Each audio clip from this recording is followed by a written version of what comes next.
Hello guys, तो इस video में आज हम बात करेंगे आगे के क्वेश्चन की। BA second year fourth semester, ठीक है, BA second year fourth semester education subject के इम्पॉर्टेंट एमसीक्यू जो कि आपका एग्ज़ाम स्टार्ट है। ठीक है, ये सभी कॉलेज के लिए है इम्पॉर्टेंट क्वेश्चन। ठीक है, BA second year fourth semester education यानी शिक्षा शास्त्र जिनको मिला है या जिन्होंने शिक्षा शास्त्र लिया है। ठीक है, तो इसमें क्वेश्चन दिया गया है। तो इसके पहले वाले वीडियो में हमने बताए थे कुछ क्वेश्चन, आप उसको देख लीजिएगा। चलिए आगे बढ़ते हैं। तो नाम है यूनिट टू का नाम है प्रोसेस ऑफ डेवलपमेंट यानी विकास की प्रक्रिया। तो आइए देखते हैं हम। तो पहला क्वेश्चन है वृद्धि व विकास के प्रमाण हैं। तो कौन है? ये सभी हैं, यानी कि संख्या, आकार, प्रकार, स्थिति एवं सापेक्षिक आकार। दिया है वृद्धि से तात्पर्य कोशिकाओं में होने वाली वृद्धि से होता है, यह जैसे लंबाई व भार में वृद्धि, जबकि विकास से तात्पर्य प्राणी में होने वाले संपूर्ण परिवर्तनों से होता है। यह कथन किसका है? यह कथन फ्रैंक का है। ऑप्शन नंबर सी इसका राइट आंसर है। तो एग्ज़ाम देने से पहले दोस्तों हमारे इस वीडियो को देखकर जरूर जाएं। आपका पेपर OMR शीट पर होगा, ध्यान दीजिएगा।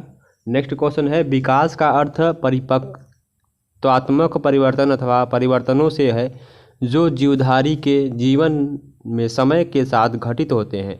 यह कथन किसका है? तो यह कथन लामार्बा का है। किसका है? लामार्बा का है। ऑप्शन नंबर क्या है? 20 का राइट आंसर है। चलिए बढ़ते हैं हम अगले क्वेश्चन की तरफ। दिया गया है वृद्धि का स्वरूप होता है। तो वृद्धि का स्वरूप होता है ब्राहा से होता है। ऑप्शन नंबर डी इसका राइट आंसर है। बढ़ते हैं नेक्स्ट क्वेश्चन की तरफ।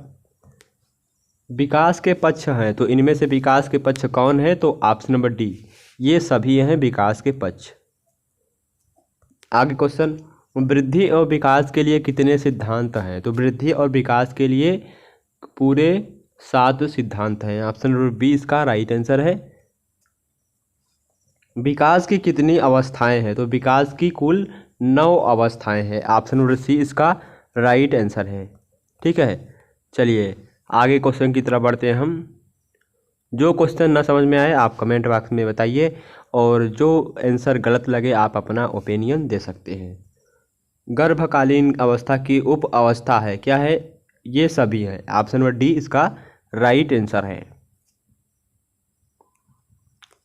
शारीरिक विकास चक्र की अवस्थाएं होती हैं, 4 प्रकार की होती हैं शारीरिक विकास चक्र की अवस्थाएं। ऑप्शन नंबर ए इसका राइट आंसर है। शारीरिक विकास की विशेषता है। तो इनमें से दिए गए सभी क्या है? हमारे शारीरिक विकास की विशेषता है। ऑप्शन नंबर डी इसका राइट आंसर है। बालकों के शारीरिक विकास में सबसे महत्वपूर्ण कारक है। तो बालकों के शारीरिक विकास में सबसे महत्वपूर्ण कारक क्या है? पोषण है। ऑप्शन नंबर सी इसका राइट आंसर है।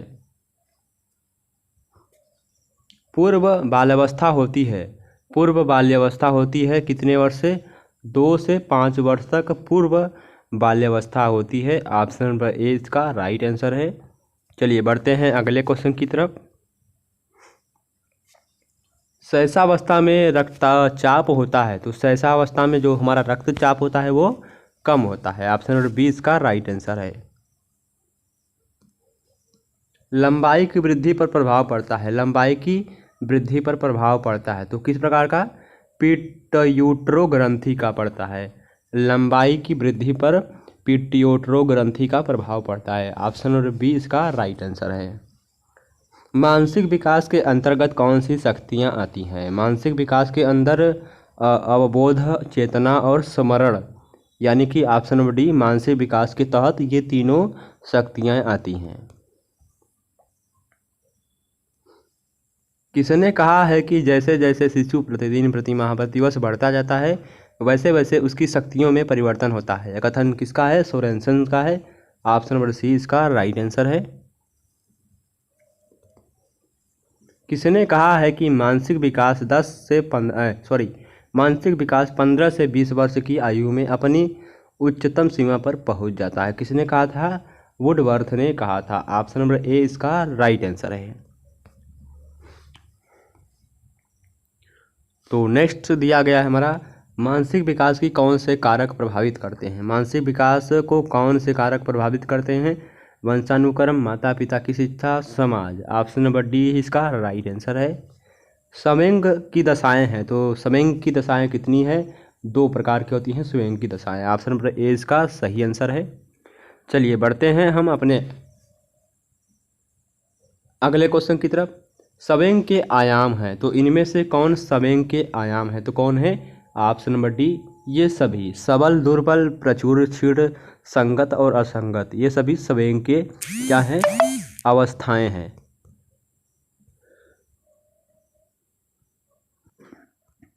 चलिए आगे क्वेश्चन की तरफ बढ़ते हैं हम। जन्म के समय शिशु खामोशी की अवस्था में होता है, इसलिए इस अवस्था में सवेंगों का कोई स्वरूप प्रकट नहीं करता। यह कथन किसका है? स्पीडज का है। ऑप्शन नंबर क्या है? बी इसका राइट आंसर है। बाल अवस्था के प्रमुख सवेंग हैं, तो इनमें से बाल अवस्था के प्रमुख सवेंग कौन है? सवेंग, ठीक है, यानी कि वेग होता है एक प्रकार का। तो चिंता होती है, जिज्ञासा होती है और ईर्ष्या होती है, ये सभी बाल अवस्था के क्या है? सवेंग है, यानी कि मेजर, ठीक है। ऑप्शन नंबर डी इसका राइट आंसर है। चलिए बढ़ते हैं अगले क्वेश्चन की तरफ। दिया गया है, बालकों के सवेंग प्रौढ़ों की तुलना में कितना होता है? अल्पकालिक होते हैं। ऑप्शन नंबर ए इसका राइट आंसर है। सवेंगों का घनिष्ठ संबंध निम्नलिखित में से किसमें नहीं है? सवेंगों का घनिष्ठ संबंध निम्नलिखित में से किसमें नहीं पाया जाता, यानी किसमें नहीं है? भोजन सामग्री में। ऑप्शन नंबर सी इसका राइट आंसर है।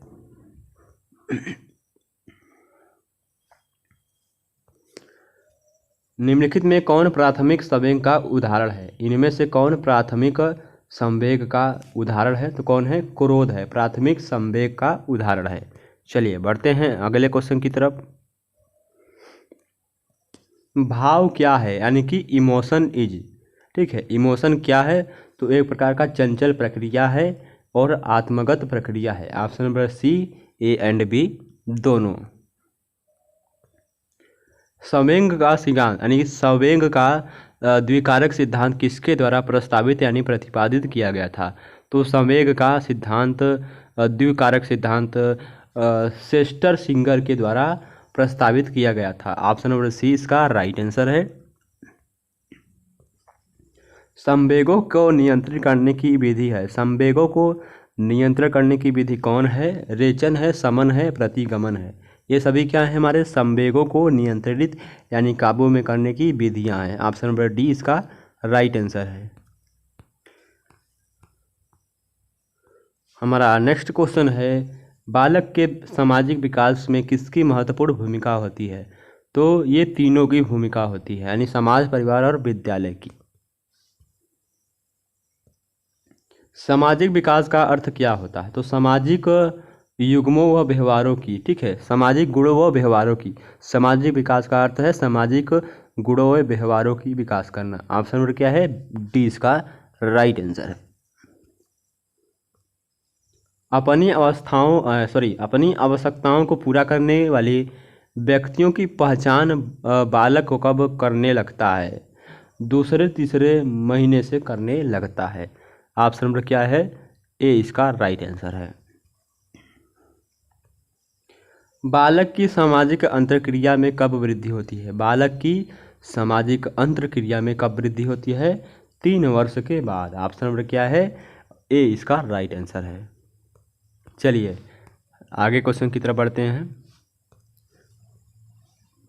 6 से 7 वर्ष के बालक में कौन से खेलों में अधिक रुचि लेते हैं? सामूहिक खेलों में। ऑप्शन नंबर क्या है? बी इसका राइट आंसर है। चलिए बढ़ते हैं अगले क्वेश्चन की तरफ। किस अवस्था में सामाजिक विकास में यौन विरोध की भावना पाई जाती है? उत्तर बाल्यावस्था में। चलिए, किशोर अवस्था को कितनी अवस्थाओं में बांटा गया है? 2 अवस्थाओं में बांटा गया है। ऑप्शन नंबर ए इसका राइट आंसर है। क्रियात्मक विकास का अर्थ क्या होता है? तो ऑप्शन नंबर डी, मांसपेशी उचित संयोजन, मांसपेशियों का एकीकरण, मांसपेशियों का नियंत्रण, ये सभी भी क्रियात्मक विकास के अर्थ हैं। शारीरिक गतियों के द्वारा नाड़ियों व मांसपेशियों की क्रियाओं का संयोजन होता है, उसे हम क्या कहते हैं, उसे हम क्रियात्मक विकास कहते हैं। ऑप्शन नंबर ए इसका राइट आंसर है। चलिए नेक्स्ट क्वेश्चन की तरफ बढ़ते हैं हम। क्रियात्मक विकास किस ओर होता है? सामान्य से विशिष्ट की ओर होता है क्रियात्मक विकास। कपड़े पहनने के कौशल में बालिकाएं बालकों की अपेक्षा शीघ्र निपुणता प्राप्त कर लेती हैं, क्योंकि दिया गया है इसका right answer option number D. उनकी कलाई लचीली होने के कारण वे मांसपेशियों संयोजन सरलता से कर लेती हैं। ऑप्शन नंबर डी इसका राइट आंसर है। क्रियात्मक विकास किस क्रम का अनुसरण करता है?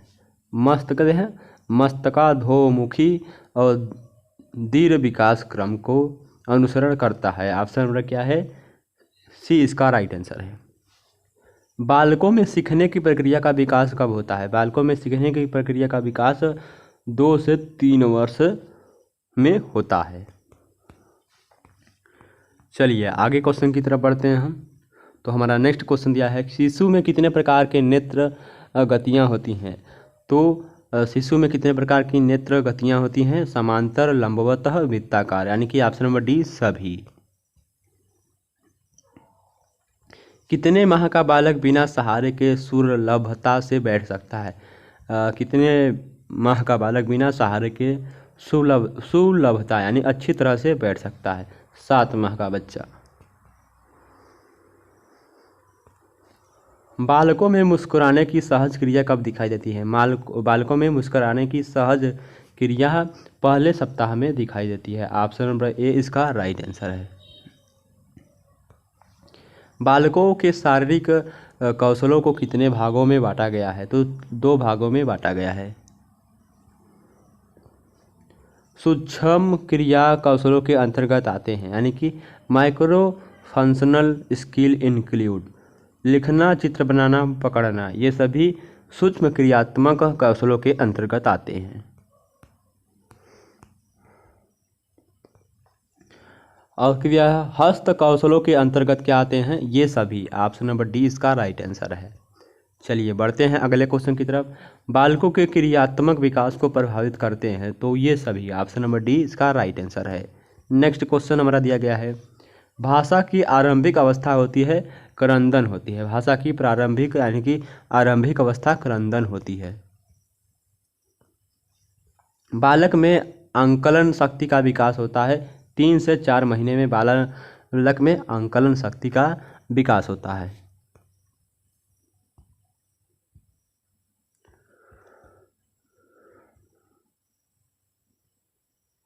चलिए बढ़ते हैं अगले क्वेश्चन की तरफ। भाषा विकास की अंतिम अवस्था कौन सी है? भाषा विकास की अंतिम अवस्था शुद्ध उच्चारण होती है। ऑप्शन नंबर ए इसका राइट आंसर है। चलिए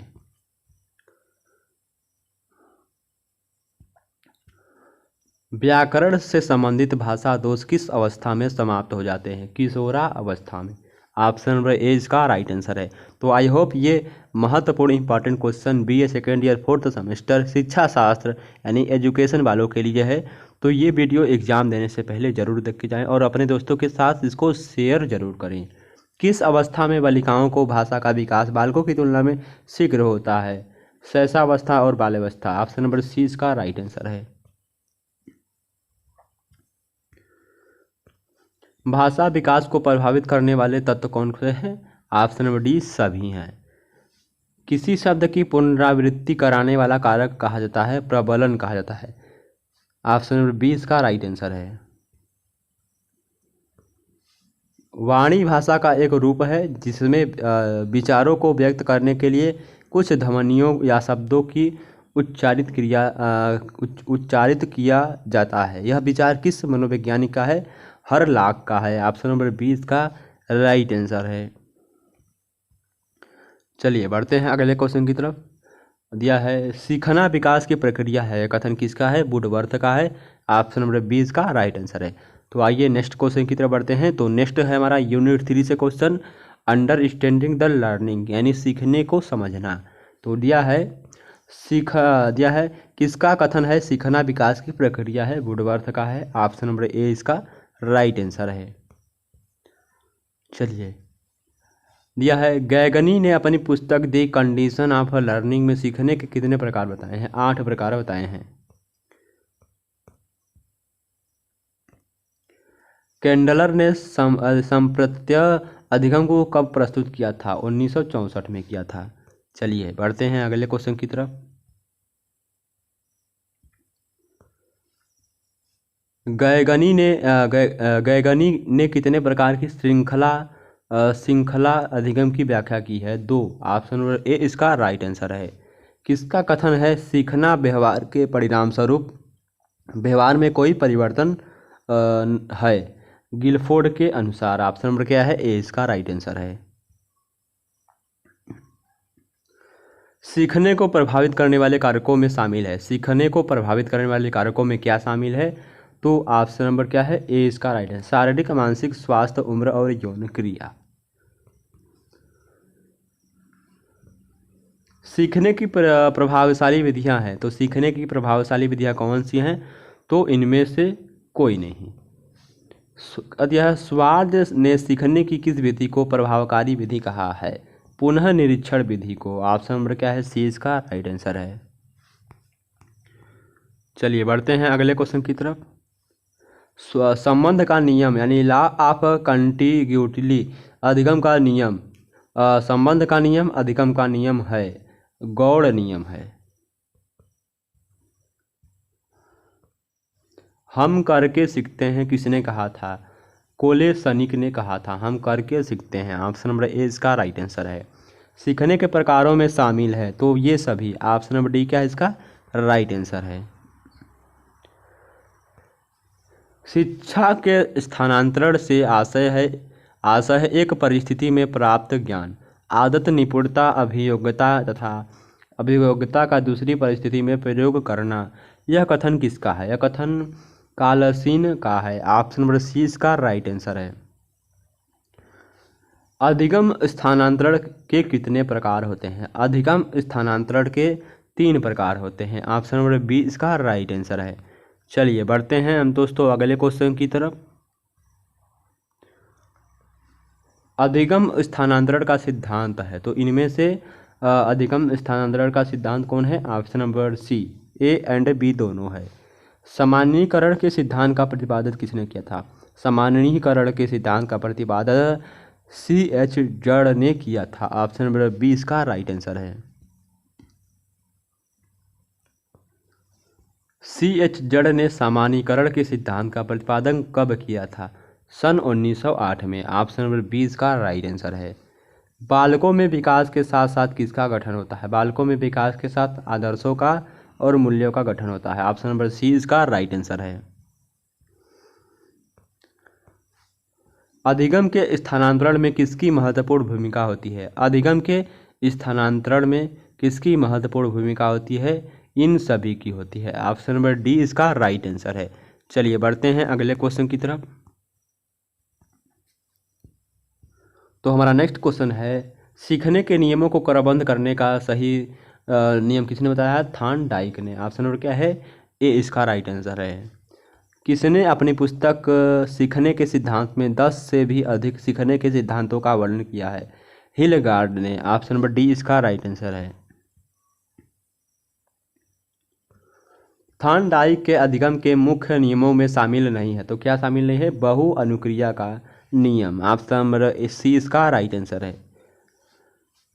अनुबंधित अनुक्रिया सिद्धांत का प्रतिपादक किसने किया था? अनुबंधित अनुक्रिया सिद्धांत का प्रतिपादक पाल्लव ने किया था। पाल्लव ने किया था। ऑप्शन नंबर 20 का राइट आंसर है।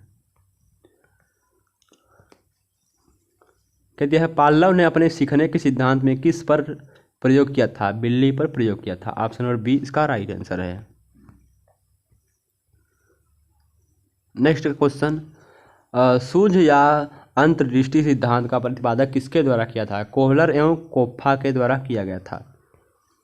स्किनर द्वारा प्रतिपादित अधिगम के सिद्धांत को किस नाम से जाना जाता है? कार्यात्मक अनुबंधन के नाम से जाना जाता है। ऑप्शन नंबर ए इसका राइट आंसर है। थॉर्नडाइक के किस नियम को संतोष असंतोष का नियम कहते हैं? प्रभाव का नियम को हम संतोष और असंतोष के नियम कहते हैं। सीखना व्यवहार में उत्तरोत्तर सामंजस्य की प्रक्रिया है, यह किसने कहा है? यह स्किनर ने कहा है। ऑप्शन नंबर ए इसका राइट आंसर है। सीखने के नियमों को प्रतिपादित किया है तो थॉर्नडाइक ने किया है। ऑप्शन नंबर डी इसका राइट आंसर है। चलिए बढ़ते हैं अगले क्वेश्चन की तरफ। दिया है प्रयास व त्रुटि का सिद्धांत प्रतिपादित किसने किया है? तो थॉर्नडाइक ने। ऑप्शन नंबर ए इसका राइट आंसर है।